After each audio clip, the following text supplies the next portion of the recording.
Hello students, last lecture में आपने biomolecule chapter की थ्योरी पढ़ी, उसे अपन ने कंप्लीट किया और आज अपन कुछ बायोमोलिक्यूल के क्वेश्चंस देखते हैं नीट लेवल के, किस तरह के क्वेश्चंस पूछे जाते हैं। चलिए स्टार्ट करते हैं इसको।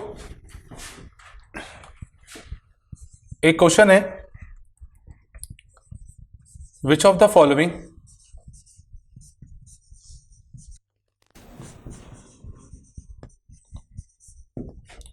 is not strictly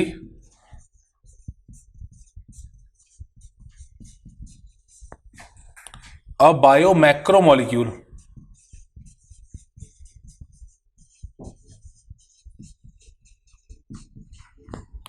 इसके ऑप्शन है, पहला प्रोटीन, दूसरा लिपिड,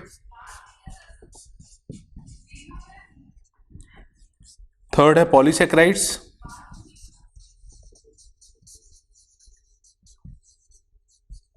और फोर्थ ऑप्शन है इसका न्यूक्लिक एसिड।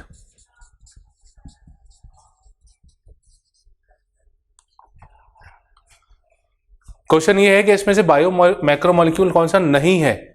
देखिए ये अपन ने पहले भी क्लियर किया है इसको कि मैक्रोमोलिक्यूल मतलब जिसका मॉलिक्यूलर वेट जो होता है, मास जो होता है वो ज़्यादा होता है, 1000 डेल्टन से ऊपर होता है, और 1000 से कम वाले माइक्रोमोलिक्यूल।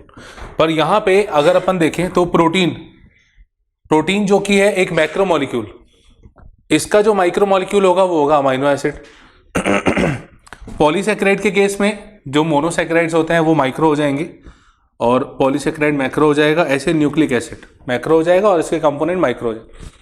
पर यहाँ पे जो ये केस है लिपिड का अपन ने पहले भी बात की है कि ये एक्सेप्शनल केस है। यहाँ पे एक्चुअली क्या होता है कि लिपिड जो बेसिक मॉलिक्यूल होता है वो सेल मेम्ब्रेन के साथ साथ अटैच फॉर्म में रहता है, मतलब सेल मेम्ब्रेन और लिपिड के मॉलिक्यूल आपस में जुड़े हुए रहते हैं, वो इजीली सेपरेट नहीं होते। और इस कारण से जब अपन फिल्टर करते हैं तो ऊपर जो मटेरियल इकट्ठा हो जाता है, रह जाता है, वो उसमें लिपिड वाला पार्ट हमको देखने मिलता है। तो ये एक एक्सेप्शन के रूप में वहाँ पे प्रेजेंट होता है। इसका मॉलिक्यूलर वेट लिपिड का पर्टिकुलरली 1000 डेल्टन से कम है, ठीक है, पर ये फिर भी ऊपर वाले पार्ट में रह जाता है और उसको अपन फिर बायो मैक्रोमोलिक्यूल की कैटेगरी में अगर मास के बेस पे रखें तो अपन मान सकते हैं, पर ये माइक्रोमोलिक्यूल होता है। तो not strictly a bio macromolecule, answer है इसका लिपिड। नेक्स्ट क्वेश्चन है, अ सेकेंडरी मेटाबोलाइट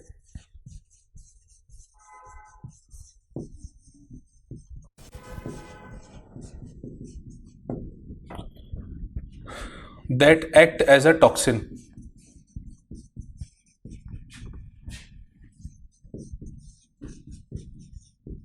is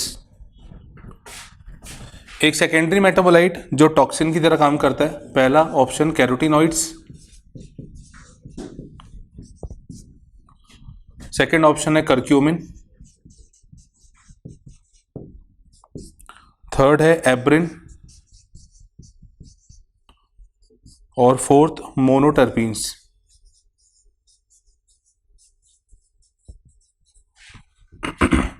देखिए वे चारों एग्जाम्पल जो हैं वो सेकेंडरी मेटाबोलाइट के ही हैं। प्राइमरी मेटाबोलाइट मतलब जो प्लांट रेगुलर अपने रूटीन वर्क में एक्टिविटीज में सब्सटेंसेस को यूज करता है और जो as a byproduct release होता है, जो उसके तो काम का नहीं होता पर अपने काम का होता है, उसको अपन कहते हैं सेकेंडरी मेटाबोलाइट। अब सेकेंडरी मेटाबोलाइट सारे हैं, पर ये पिगमेंट की कैटेगरी में आ जाएगा। ये एक एक्टिव केमिकल है जिसको काफ़ी ज़्यादा मेडिसिनली यूज़ किया जाता है। एब्रिन इसका सही आंसर है। इसमें टॉक्सिन की तरह पूछा है तो एब्रिन और रेसिन ये दो काम करते हैं एज अ टॉक्सिन। ये अपन ने पढ़ा हुआ है ना, टेबल में, एनसीईआरटी बुक में जो टेबल दी हुई है उसमें भी अगर एग्जाम्पल के रूप में देखें तो ये साफ साफ लिखा हुआ है। और मोनोटर्पीन्स जो है ये टर्पिनॉइड की कैटेगरी वाला एग्जाम्पल है, तो इसका सही आंसर आएगा ऑप्शन सी। नेक्स्ट क्वेश्चन है, a secondary metabolite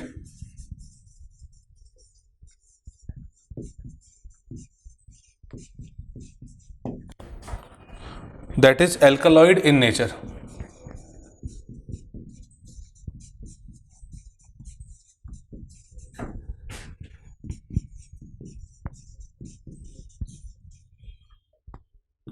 is, इसके ऑप्शंस हैं कोडीन, दूसरा एंथोसियानिन,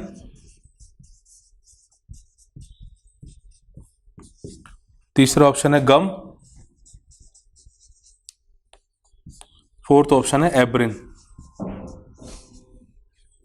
इस क्वेश्चन में हमें बताना है कि एल्कोलॉइड सेकेंडरी मेटाबोलाइट, जो कि एक एल्कोलॉइड का एग्जांपल है यहाँ पे, ठीक है, ये ध्यान रखिए, पूछा एल्कोलॉइड के बारे में। एल्कोलॉइड ऐसे केमिकल सब्सटेंस है, ग्रुप ऑफ केमिकल्स हैं जिनमें बेसिकली नाइट्रोजन का अमाउंट ज़्यादा होता है। जैसे कार्बोहाइड्रेट होता है, जैसे प्रोटीन्स होते हैं, जैसे फैट्स होते हैं, वैसे एक अलग से कैटेगरी बनाई गई है एल्कोलॉइड कंपाउंड्स की, जो कि नाइट्रोजन रिच होते हैं। और क्योंकि नाइट्रोजन ज़्यादा है तो ये इसका नेचर जो होता है वो ऑलमोस्ट लगभग बेसिक नेचर के आसपास होता है। तो एल्कोलॉइड में अपन ने जो एग्जाम्पल याद किए हैं ये है मॉर्फिन और कोडीन। तो मॉर्फिन और कोडीन और बहुत बड़ी कैटेगरी है, पर ज़्यादा हमें एग्जाम्पल इसमें ध्यान में नहीं रखने। तो मॉर्फिन और कोडीन में बेसिकली ऑप्शन जो हमें सामने है ये है कोडीन, तो कोडीन इसका एग्जैक्ट आंसर है। बाकी एंथोसियानिन ये तो एक पिगमेंट है जो वैक्यूल में वाटर सॉल्युबल फॉर्म में होता है, और गम ये पॉलीमेरिक सब्सटेंस है, और एब्रिन अभी इससे पहले अपन ने बात की थी, एब्रिन और रेसिन जो होते हैं वो टॉक्सिक केमिकल्स टॉक्सिन्स होते हैं। तो इसका सही आंसर ऑप्शन ए। नेक्स्ट क्वेश्चन है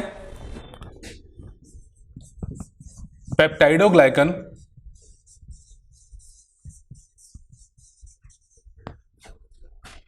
present in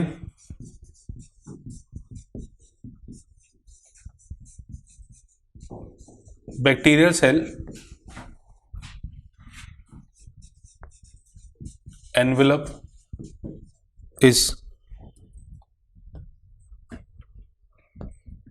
peptidoglycan present in bacterial cell envelope is made up of cellulose। Second option है इसका हाइड्रोपॉलीमर,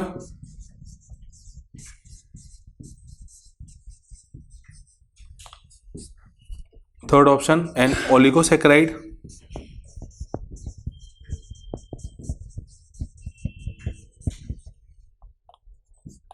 और फोर्थ ऑप्शन है अ होमोपॉलीमर।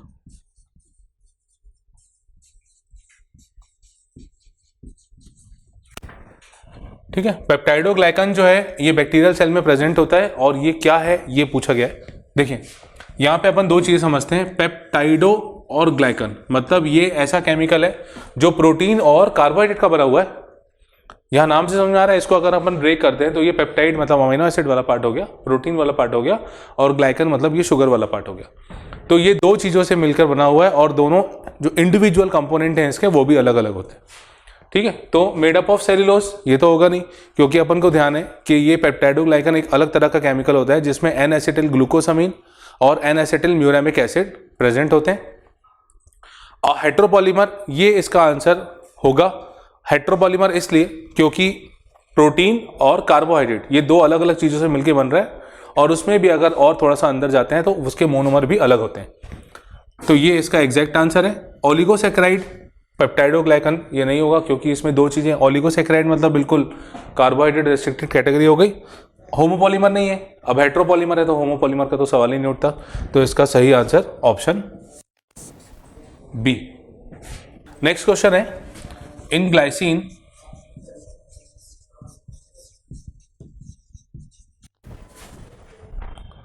द आर ग्रुप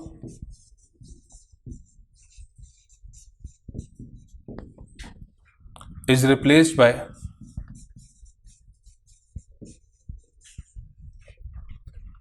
पहला ऑप्शन अ मिथाइल ग्रुप,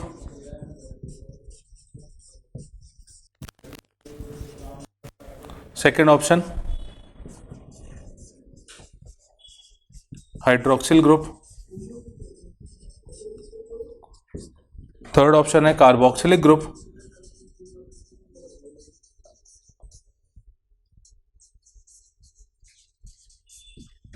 और फोर्थ ऑप्शन है a hydrogen. अब glycine की बात की है और आर की जगह क्या आएगा ये पूछा है। तो पहले तो मैं एक जनरल फॉर्मूला जो अपन ने पहले पढ़ा है ये मैं बताता हूँ। कार्बन के साथ कार्बोक्सिलिक ग्रुप, अमीनो ग्रुप, फिर इसके बाद R और H। अब यहाँ पे क्योंकि ग्लाइसिन जो है वो बिल्कुल सिंपल अमाइनो एसिड है, सिंपल अमाइनो एसिड है मतलब वहाँ पे R की जगह सबसे पहले आएगा H से वहाँ पे स्टार्टिंग होती है और उसके बाद फिर मिथाइल ग्रुप और इथाइल ग्रुप इस तरह से जुड़ती जाती है चीज़ें, तो अमाइनो एसिड वो चेंज होता जाता है। तो यहाँ पे जब R की जगह H हो जाएगा तब अपन उसको ग्लाइसिन कहेंगे। तो यहाँ पे मिथाइल ग्रुप नहीं आएगा, ये भी नहीं आएगा, ये नहीं, ये ऑप्शन करेक्ट है। तो इसका सही आंसर है ऑप्शन डी। नेक्स्ट क्वेश्चन है the most abundant protein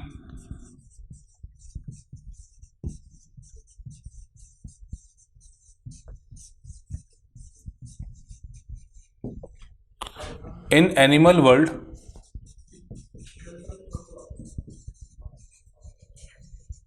is. Animal world में पाया जाने वाला सबसे ज्यादा अमाउंट में प्रोटीन जो होता है, पहला ऑप्शन है काइटिन, दूसरा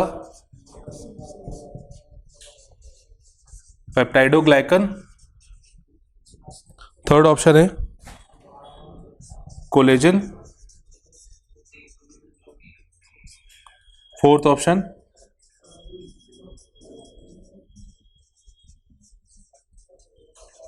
हाइलुरोनिक एसिड। एनिमल वर्ल्ड में मोस्ट अबंडेंट प्रोटीन, अगर अपन प्लांट की बात करते तो वो रुबिस्को होता, यहाँ पे एनिमल की बात कर रहे हैं तो एनिमल में सबसे ज़्यादा अमाउंट में होता है कोलेजन प्रोटीन, क्योंकि ये अलग अलग स्ट्रक्चर्स को बाइंड करने का काम भी करता है। ठीक है, तो एनिमल वर्ल्ड में सबसे ज़्यादा, ये क्वेश्चन एक्चुअली 2-3 बार पूछा जा चुका है, तो इस क्वेश्चन को आप ध्यान रखिए। वैसे तो इजी पार्ट है, अपन पहले भी डिस्कस कर चुके हैं। एनिमल वर्ल्ड में सबसे ज़्यादा प्रोटीन जो होता है वो कोलेजन, इसका आंसर है सी। नेक्स्ट क्वेश्चन है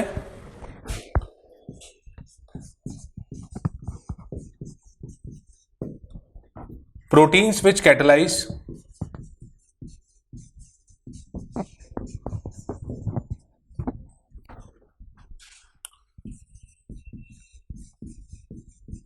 biochemical reactions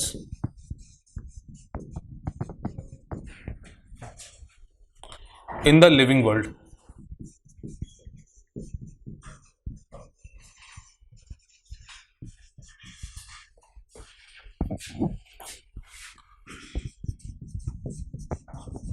are known as,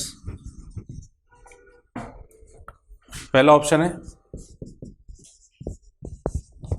enzymes,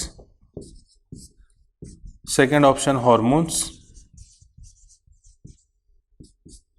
third option antibodies और फोर्थ ऑप्शन है रिसेप्टर। प्रोटीन जो बायोकेमिकल रिएक्शन को कैटेलाइज करते हैं, बायोकेमिकल रिएक्शन को कैटेलाइज करते हैं मतलब वो रिएक्शन रेट को ऑल्टर करते हैं, और यहां पे ये कहलाते हैं एंजाइम्स। ठीक है, ये तो डेफिनेशन ही पूछी गई है सीधे सीधे एंजाइम की, इसका सही आंसर है ए एंजाइम। हार्मोन्स जो होते हैं ये केमिकल मैसेंजर्स होते हैं, और एंटीबॉडीज जो होती हैं आपको पता है ये भी प्रोटीन स्ट्रक्चर्स ही होते हैं, पर ये बायोकेमिकल रिएक्शन को कैटलाइज नहीं करते। और रिसेप्टर जो होते हैं वो प्रोटीन बॉडीज होती हैं जो सेल सरफेस पे या तो सेल के अंदर प्रेजेंट हो सकती हैं। तो इसका आंसर आएगा ऑप्शन ए एंजाइम्स। अगला क्वेश्चन है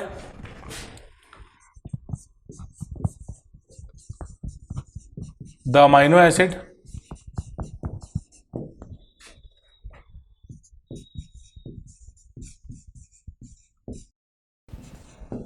in a protein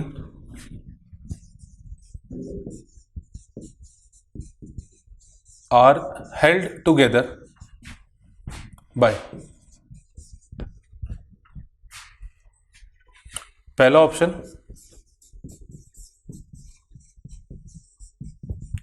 glycosidic bond, second है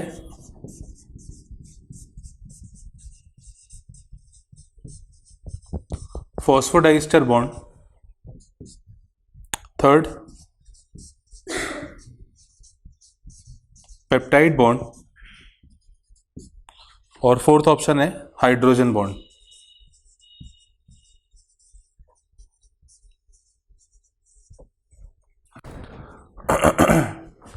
क्वेश्चन है कि अमाइनो एसिड्स जो होते हैं प्रोटीन में वो किसके थ्रू आपस में अटैच रहते हैं, जुड़े हुए रहते हैं। तो पहला ग्लाइकोसिडिक बॉन्ड। ग्लाइकोसिडिक बॉन्ड हमको पता है कि कार्बोहाइड्रेट्स में बेसिकली होता है। Phosphodiester bond. फॉस्फोडाइस्टर बॉन्ड जो होता है वो मेनली न्यूक्लिक एसिड्स में होता है। पेप्टाइड बॉन्ड ये बेसिकली प्रोटीन्स के लिए होता है।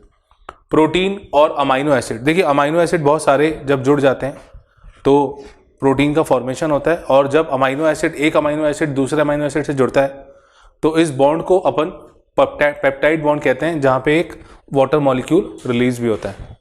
और हाइड्रोजन बॉन्ड जो है ये बेसिकली तो कई सारी जगह पे होता है, न्यूक्लिक एसिड्स में भी होता है। तो इसका सही answer option C. Next question है, एन एग्जाम्पल ऑफ प्रोटीन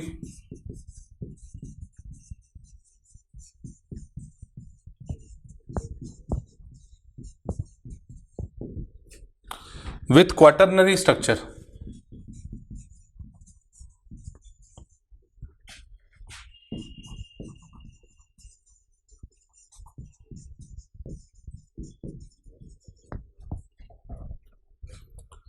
पहला ऑप्शन है इसका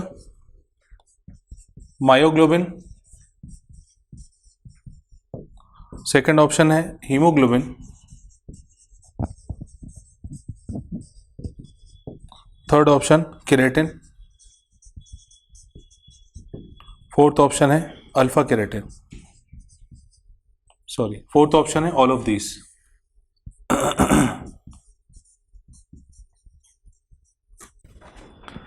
हमें एग्जाम्पल बताना है प्रोटीन का जिसके पास क्वाटर्नरी स्ट्रक्चर होता है। क्वाटर्नरी मतलब 4 अलग अलग यूनिट्स में वो अरेंज होता है, ठीक है। तो आपको ध्यान होगा अच्छे से, हीमोग्लोबिन जो होता है वो बेसिकली क्वाटर्नरी स्ट्रक्चर शो करता है। उसमें 2 अल्फा 2 बीटा यूनिट्स होती हैं जो 2 रोज में अरेंज होती हैं, ठीक है। तो क्वाटर्नरी स्ट्रक्चर जिस प्रोटीन का है इसका आंसर है option B haemoglobin. Next question,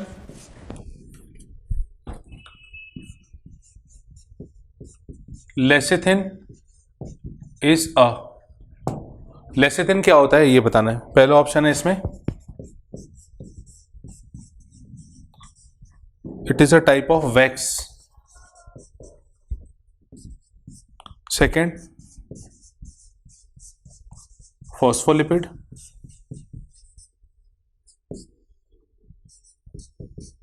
fourth oil और थर्ड ऑयल, और फोर्थ है सिंपल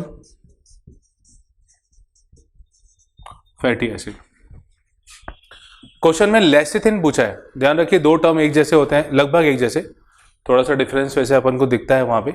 ये लेसिथिन और दूसरा होता है लेक्टिन, ठीक है। तो लेसिथिन ये एक मेम्ब्रेन में पाया जाने वाला फॉस्फोलिपिड है, ये लिपिड की कैटेगरी का मेंबर है, एग्जाम्पल है, ठीक है ना। तो वैक्स तो नहीं है, फॉस्फोलिपिड ये है, ऑयल तो नहीं होता ये फैटी एसिड। तो लेसिथिन जो है ये फॉस्फोलिपिड है, इसका सही answer option B. Next question है,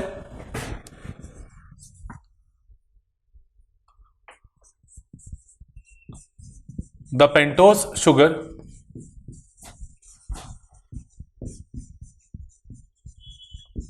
प्रेजेंट इन आरएनए इज, पहला ऑप्शन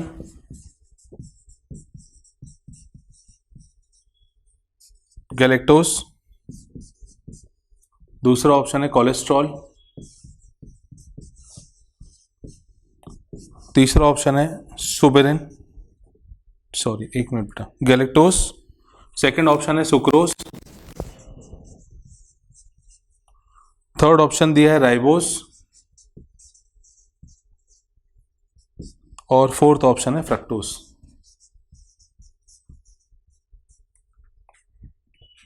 पेंटोज शुगर जो आरएनए में प्रेजेंट होती है, बहुत इजी क्वेश्चन है, सिंपल क्वेश्चन है। अगर आप ध्यान करेंगे तो अपन ने डिस्कस किया था, पढ़ा था, न्यूक्लिक एसिड जो होता है वो बेसिकली 3 कंपोनेंट से मिलके बनता है, नाइट्रोजन बेस, शुगर और फॉस्फेट ग्रुप। अब पहला अगर नाइट्रोजन बेस की बात करें तो यहां नाइट्रोजन बेस 2 टाइप के होते हैं, एक होता है प्यूरीन और दूसरा होता है पिरिमिडीन। फिर यहाँ पे एडिनिन, ग्वानिन, यहाँ पे साइटोसिन, यहाँ होता है साइटोसिन, फिर या तो यूरेसिल या तो थाइमिन। इस तरह से शुगर दो टाइप की होती है, डीएनए की बात करेंगे तो डीऑक्सीराइबोस और आरएनए की बात करेंगे तो राइबोस। नाम से क्लियर है यहाँ पे, आरएनए मतलब राइबोस न्यूक्लिक एसिड, डीएनए मतलब डीऑक्सीराइबोस न्यूक्लिक एसिड। तो डीऑक्सीराइबोस उसकी शुगर, आरएनए में राइबोस उसकी शुगर, जो कि 5 कार्बन वाली होती है। तो pentose sugar present in RNA, यहां पे आंसर आएगा राइबोस। तो इसका सही आंसर है ऑप्शन सी। नेक्स्ट क्वेश्चन है, न्यूक्लियोसाइड इज, न्यूक्लियोसाइड क्या होता है? ऑप्शन देखते हैं अपन। नाइट्रोजन बेस प्लस शुगर, पहला ऑप्शन। दूसरा ऑप्शन है sugar plus phosphate group. Third option इसका nitrogen base plus phosphate. Fourth option है इसका प्यूरीन प्लस पिरिमिडीन।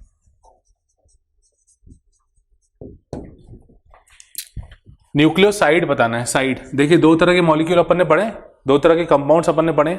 एक तो साइड होता है और दूसरा टाइड होता है, न्यूक्लियोटाइड होता है। ठीक है, तो अगर मैं इसमें थोड़ा सा एक पार्ट छोटा सा आपको रिवाइज करा देता हूं। अभी वैसे इससे पहले मैंने क्वेश्चन में डिस्कस किया था, नाइट्रोजन बेस, शुगर और फॉस्फेट ग्रुप, ये तीन चीजें होती हैं बेसिकली जो कंपोनेंट होते हैं न्यूक्लिक एसिड के। अगर ये दोनों प्रेजेंट होंगे, सिर्फ ये दोनों प्रेजेंट होंगे तो न्यूक्लियोसाइड कहलाएगा, ये कहलाएगा न्यूक्लियोसाइड। और अगर ये तीनों प्रेजेंट होंगे तो फिर ये कहलाएगा न्यूक्लियोटाइड। तो अब क्योंकि क्वेश्चन में पूछा है न्यूक्लियोसाइड क्या होता है, तो हम देखिए यहां पे कंसीडर करेंगे नाइट्रोजन बेस और शुगर को। तो नाइट्रोजन बेस और शुगर, पहला ऑप्शन तो यही हो गया। शुगर फॉस्फेट नहीं होता, नाइट्रोजन फॉस्फेट नहीं होता, प्यूरीन पिरिमिडीन सिर्फ नाइट्रोजन बेस होता है। तो इसका सही answer option A, option A इसका करेक्ट आंसर है। अगला क्वेश्चन है,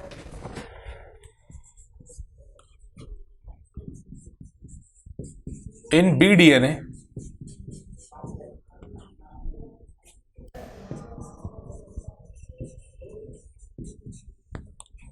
one full turn of the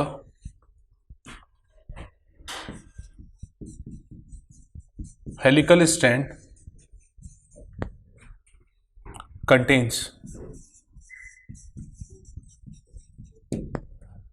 बीडीएनए में एक फुल टर्न जो हेलिकल स्ट्रैंड का होता है उसमें क्या होता है? पहला ऑप्शन है 11 बेस पेयर्स, सेकेंड ऑप्शन है 8 बेस पेयर्स, थर्ड ऑप्शन है 10 बेस पेयर्स और फोर्थ ऑप्शन है 9 base pairs.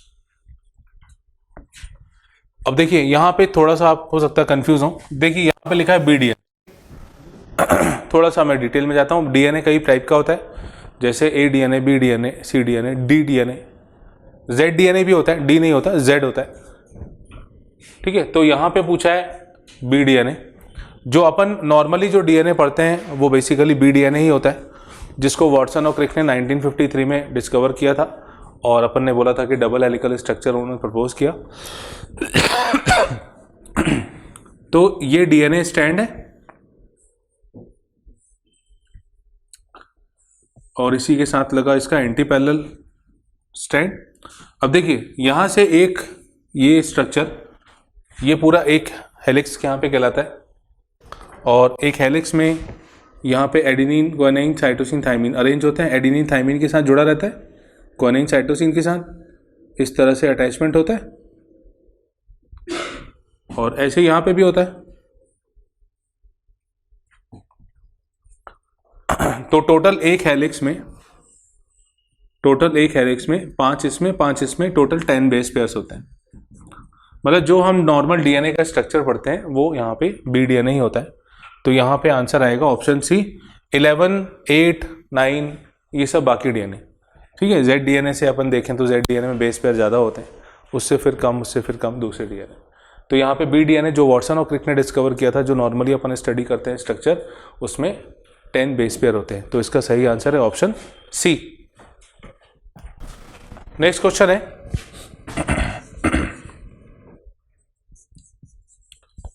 In a DNA molecule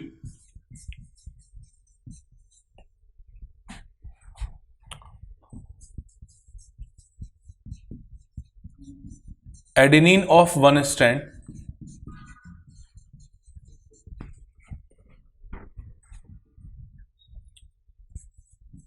base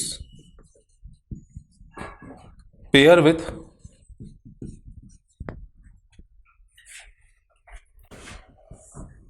dash on the other strand। इसका पहला ऑप्शन है ग्वानिन, सेकंड ऑप्शन है इसका थायमीन, थर्ड ऑप्शन है साइटोसिन,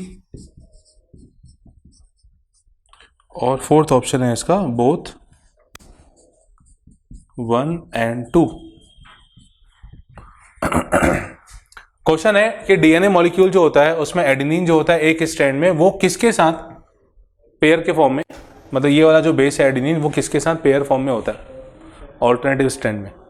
तो मैं आपको ध्यान करा दूं जल्दी से इसको, ये डीएनए स्ट्रैंड है, यहाँ पे एडेनिन बाइंड करता है अपने ऑपोजिट दूसरे स्ट्रैंड में थायमीन होता है। ऐसे ही ग्वानिन होता है, वो बाइंड करता है साइटोसिन। जब इस तरह का क्वेश्चन है तो दूसरा भी हो सकता है। जैसे यहाँ पे क्वेश्चन में देखो हमको दिख रहा है सामने कि एडेनिन जो होता है वो बाइंड करता है थायमीन से, तो यहाँ पे एडेनिन पूछा है, थायमीन से बाइंड करेगा, तो इसका सही आंसर तो आएगा सेकंड ऑप्शन। पर क्वेश्चन इस तरह से ही पूछ सकते हैं कि ग्वानिन किसके साथ बाइंड करता है, तो आंसर आएगा साइटोसिन। कई तरह के और भी क्वेश्चन इस स्ट्रक्चर पे बनते हैं। जैसे मैं अगला एक क्वेश्चन देख रहा हूं, तो इस क्वेश्चन में दिया हुआ है कि जो बेस पेयर होता है उसके बीच का डिस्टेंस कितना होता है, बेस पेयर्स जो होते हैं उसके बीच का डिस्टेंस कितना होता है। तो इसको मैं ऐसे ओरली आपको बता दे रहा हूं, वैसे आपको भी बन जाएगा ये। यहां से यहां तक टोटल 10 बेस पेयर होते हैं, टोटल 10 बेस पेयर्स होते हैं। और इसके बाद अगर इसको अपन पार्ट्स में डिवाइड करें, ये सॉरी हाँ, ये जो एक हेलिक्स है यहाँ पे 10 बेस पेयर्स हैं, और जो इसकी लेंथ होती है, इसकी टोटल ये जो हाइट है, ये जो लेंथ दिख रही है हमको, ये होती है 34 एंगस्ट्रॉम। यानी टोटल 10 बेस पेयर्स का जो डिस्टेंस है यहाँ से यहाँ तक, ये है 34 एंगस्ट्रॉम। और अगर अपन पर बेस पेयर के बीच में ये डिस्टेंस निकाले तो हम उसको 10 से डिवाइड कर देंगे, तो हर किसी बेस पेयर के बीच में जाएगा 3.4 एंगस्ट्रॉम। यहाँ पे भी 3.4 एंगस्ट्रॉम, फिर 3.4। ठीक है, तो ये क्वेश्चन भी एक बार आ चुका है। तो अच्छा, एक चीज और, एक और अगला क्वेश्चन मैं देख रहा हूं आपको, इसी में मैं बताता हूं। Nitrogenous base of 2 strands of DNA are joined by. जो नाइट्रोजन बेस होते हैं वो आपस में किससे जुड़े रहते हैं, जैसे अपन ने थ्योरी में भी डिस्कस किया है, एडेनिन और थायमीन, ग्वानिन और साइटोसिन, ये दोनों आपस में अटैच रहते हैं, है ना। और इनके बीच में जो हाइड्रोजन बॉन्ड होते हैं, वो उनके बीच में जो बॉन्ड्स होते हैं वो होते हैं हाइड्रोजन बॉन्ड। अब किसी के बीच में 2 होते हैं और किसी के बीच में 3 होते हैं, तो ये अपन ऑलरेडी पढ़ चुके हैं। तो इस तरह का क्वेश्चन भी इसमें बनता है। तो ये इसके स्ट्रक्चर से जुड़े हुए मैंने और 2-3 क्वेश्चन बनाए, जैसे थायमीन के साथ, ग्वानिन, साइटोसिन के साथ, टोटल लेंथ 34 एंगस्ट्रॉम, एक एक बेस पेयर के बीच में जो गैप होगा 3.4 एंगस्ट्रॉम। ये वैरायटी ऑफ क्वेश्चन हमें इसमें देखने मिलते हैं। तो आज अपन ये क्लास यहीं पे रोकते हैं। कुछ क्वेश्चंस अपन ने इसके डिस्कस किए, नेक्स्ट क्लास में अपन फिर से आगे कुछ क्वेश्चंस करेंगे। एक बार आप जब तक थोड़ी एक बार और रिवाइज कर लीजिए, तो आने वाली क्लास में क्वेश्चंस आपको और इजी भी लगेंगे। तो मिलते हैं नेक्स्ट क्लास में। Thank you.